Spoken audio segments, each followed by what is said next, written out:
Good morning students. आज हम part 7 जो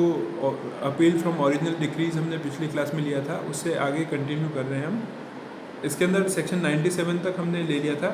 अब नेक्स्ट 98 है section decision where appeal heard by 2 और मोर जजेस, कि जब कोई अपील 2 या 2 से ज़्यादा जजों ने अगर सुनी है तो उस केस में डिसीजन किस प्रकार से होगा वो इस सेक्शन में दे रखा है। इसका सबसेक्शन 1 है where an appeal is heard by bench of 2 और मोर जजेस, कि जब कोई अपील 2 या 2 से ज़्यादा जजेस की बेंच द्वारा सुनी गई है।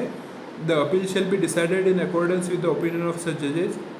और उस केस में जो अपील का डिसीजन होगा वो उन जजेस के ओपिनियन के आधार पे होगा, और of the majority if any of such जजेस, या फिर मेजोरिटी ऑफ द जजेस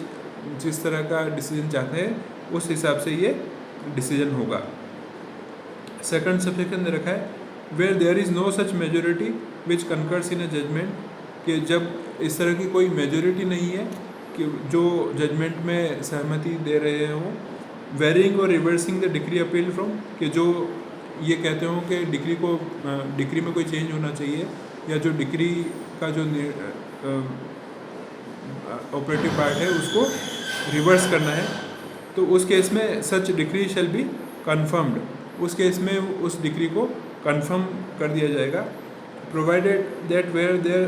bench hearing the appeal is composed of 2 और अदर इवन नंबर ऑफ जजेस, कि जब जो बेंच उस अपील को सुन रही है वो 2 जजों की है, या फिर जिसमें सम संख्या में जजेस हैं, belonging to a court consisting of more जजेस than those constituting the bench, और उस कोर्ट में ज़्यादा जज भी है जिनमें बेंच कंस्टिट्यूट कर रहे हैं, उसके अलावा अगर जजेस भी हैं तो उस केस में एंड द जजेस composing the bench differ in opinion on a point of law, और जब जो बेंच बनाई गई है जिन जजेस की वो उनके ओपिनियन किसी लॉ के पॉइंट पे अगर अलग अलग है, डिफरेंट है, दे में state the point of law, उस केस में वो पॉइंट ऑफ लॉ का संदर्भ देके अपॉन विच दे डिफ़र, वो ये बताएंगे कि इस पॉइंट पे हम डिफरेंस है हमारे में, and the appeal shall then be heard upon that point only, और उस के बाद में उस अपील को खाली उसी पॉइंट पे सुना जाएगा बाय 1 और मोर ऑफ द अदर जजेस, के दूसरे एक या एक से ज़्यादा जजेस के द्वारा उस पॉइंट ऑफ लॉ के ऊपर उस अपील को सुना जाएगा। And such point shall be decided according to the opinion of the majority, तो उस केस में इस अपील का डिसीजन मेजोरिटी के हिसाब से होगा। इफ़ एनी ऑफ द जजेज who have heard the appeal including those who first heard it, और उसमें फिर सारे जजेस का जो ओपिनियन है उसको इंक्लूड किया जाएगा, जो पहले जिन जजेस ने उस अपील को सुना था उसके साथ में जो बाद में जिन जज ने सुना है उन सबको मिलाने के बाद में मेजोरिटी की ओपिनियन जो होगी उसके हिसाब से वो डिसीजन होगा उस अपील के अंदर। ये इस सेकंड सबसेक्शन में दे रखा है। नेक्स्ट थर्ड सबसेक्शन है nothing in this section shall be deemed to alter or otherwise affect any provision of the letters patent of any high court, कि इस सेक्शन में कोई भी बात होते हुए भी ऐसा नहीं माना जाएगा कि जो लेटर्स पेटेंट से रिलेटेड किसी हाई कोर्ट के जो प्रोविज़न है उसमें कोई चेंज हो जाएगा या किसी तरह से प्रभाव डालेगा ये पार्ट, ऐसा नहीं है। ये सेक्शन लेटर्स पेटेंट किसी हाई कोर्ट के हैं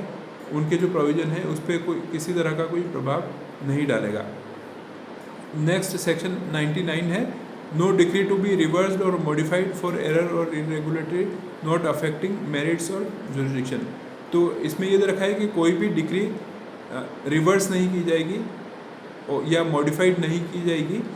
अगर उसमें एरर है या इरेगुलरिटी है, और वो एरर या इरेगुलरिटी मेरिट्स या जुरिडिक्शन को प्रभावित नहीं करते हैं, तो उस केस में डिक्री में मॉडिफिकेशन नहीं होगा। ये सेक्शन 99 में दे रखा है। No decree shall be reversed और सब्सटेंशियली वेरिड, कि कोई भी डिक्री रिवर्स नहीं की जाएगी या उसको सब्सटेंशियली वेरी नहीं किया जाएगा। Nor shall any case be remanded, और न ही कोई केस रिमांड किया जाएगा in appeal on account of any misjoinder or non joinder of parties, कि अगर इस आधार पे कि जो पार्टीज़ हैं उनको मिसजेंडर किया गया है या कोई पार्टी है उसको नॉन जेंडर किया गया है, मतलब उसको नहीं जोड़ा गया है, या किसी गलत पार्टी को अगर जोड़ दिया है, उस आधार पे कोई भी डिक्री रिवर्स नहीं होगी। और कॉजेज ऑफ एक्शन या फिर कॉजेज ऑफ एक्शन को गलत जोड़ दिया है, उस आधार पे भी डिक्री रिवर्स या मॉडिफाइड नहीं होगी। या और any error, defect or irregularity in any proceeding in the suit, या कोई डिफेक्ट रह गया है या कोई उसमें त्रुटि रही है या कोई इरेगुलरिटी रही है प्रोसीडिंग्स में सूट के दौरान, इस आधार पे कोई भी डिक्री मॉडिफाइड या रिवर्स नहीं होगी। Not affecting the merits of the case or the jurisdiction of the court. लेकिन अगर उस डिफेक्ट, एरर या इरेगुलरिटी से अगर किसी भी केस के मेरिट्स के ऊपर प्रभाव पड़ रहा है या जुरिस्डिक्शन के बारे में प्रभाव पड़ेगा, तो उस केस में इन आधार पे डिक्री को रिवर्स या मॉडिफाइड किया जा सकता है। लेकिन अदरवाइज डिक्री को मॉडिफाइड या रिवर्स नहीं किया जा सकता है, provided that nothing in this section shall apply to a non joinder of a necessary party. लेकिन इस सेक्शन की बात तब अप्लाई नहीं होगी जब किसी आवश्यक पक्षकार को पार्टी नहीं बनाया गया है, तो उस केस में ये सेक्शन अप्लाई नहीं होगा। मतलब वहाँ पे ये डिक्री को रिवर्स भी किया जा सकता है या मॉडिफाइड भी किया जा सकता है, क्योंकि आवश्यक पक्षकार को प्रोसीडिंग्स के दौरान नहीं जोड़ा गया था। तो ये था हमारा सेक्शन 99। अब इससे आगे हम सेक्शन 99A ले रहे हैं। No order under section 47 to be reversed और modified unless decision of the case is prejudicially affected. कि सेक्शन 47 में अगर कोई ऑर्डर पारित हुआ है, इसमें यह है कि जो कोर्ट एग्जीक्यूट कर रही है डिक्री को, वो मैटर्स को डिसाइड करेगी। ये प्रोविज़न है सेक्शन 47 में। तो अगर कोई सेक्शन 47 में कोई ऑर्डर पारित किया गया है, उसको रिवर्स या मॉडिफाइड नहीं किया जाएगा जब तक कि decision of the case is prejudicially affected, जब तक कि जो केस का डिसीजन है उस पर विपरीत प्रभाव नहीं पड़े।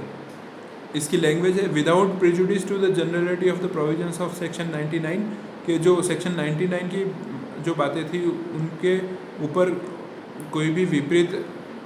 प्रभाव नहीं मानते हुए no order under section 47 shall be reversed और सब्सटेंशियली वेरिड, कि सेक्शन 47 के तहत कोई भी ऑर्डर अगर पारित हुआ है तो उसको रिवर्स या सब्सटेंशियली वेरिड नहीं किया जाएगा on account of any error, defect or irregularity, कि उस आधार पे कि उसमें कोई एरर था या डिफेक्ट था या इरेगुलरिटी थी in any proceeding relating to such order, कि जो उस ऑर्डर से रिलेटेड कोई भी प्रोसीडिंग थी उसमें अगर कोई एरर, डिफेक्ट या इरेगुलरिटी थी, इस आधार पे वो रिवर्स नहीं किया जाएगा या वेरिड नहीं किया जाएगा unless such error, defect or irregularity has prejudicially affected the decision of the case. जब तक कि जो एरर, डिफेक्ट या इरेगुलरिटी इस तरह की नहीं है जो उस केस के निर्णय पर विपरीत प्रभाव डाले,